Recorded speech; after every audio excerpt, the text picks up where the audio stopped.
Alright, our first day fasting. See where we're at. 219. That was a hard workout. Alright, let's go see how much we're weighing now. 234? What the? If I've learned anything about any goals you may have, it's that this isn't something you do every now and then or when you feel like it. This is an engaged lifestyle.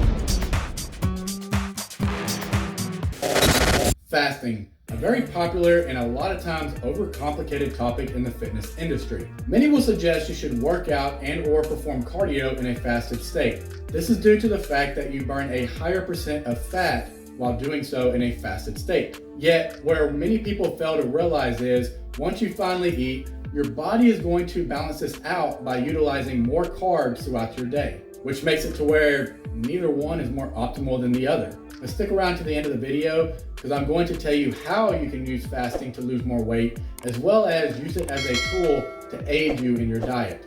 If you're trying to build muscle and exercising or doing cardio in a fasted state, it can hinder your muscle gains. This is due to the fact that protein is very important to provide our muscles with the amino acids they need to perform protein synthesis for muscle gain as well as recovery. But hang on, don't freak out. Just because you work out in a fasted state or do cardio is not going to make you lose all your muscle. It's not going to make a huge difference, but you can optimize your muscle gain just by eating before and or after your workout. But not only can fasted cardio and workouts hinder your muscle gains, it can hinder your weight loss as well. Our bodies have three main systems that it uses in order to provide energy through ATP, or adenosine triphosphate. The first system our body utilizes is ATP-PC. The next system that follows is ATP glycolysis.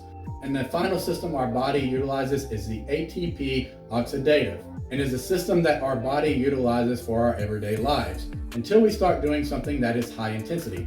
The reason why this is the last system that our body utilizes is because fats take longer to break down. But what does any of this have to do with the video? To put it simply, if you're depleting all your glycogen, your body's going to end up having to use a greater percentage of fat like we talked about earlier. But you're going to feel more sluggish and be more fatigued and not be able to perform at as high of an intensity as you would if you had them glycogen storages. When you're performing your exercises at a higher intensity, you will be burning a smaller percentage of fat, but the amount of calories that you are burning will make you burn a greater amount of fat than what you would at a lower intensity.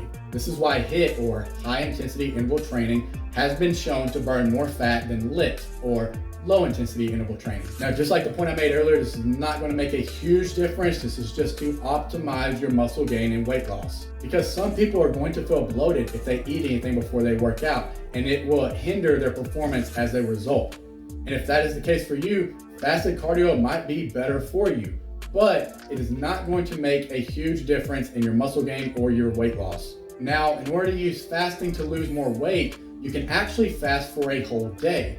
But keep in mind, if you end up eating the same amount of calories or more calories within the day you fasted and the next day after, you are not going to burn any more fat. And if anything, you're going to gain more fat if you're eating more calories within them 2 days. And to utilize fasting for your diet, eating in a smaller window can help a lot of people stay on their calorie deficit.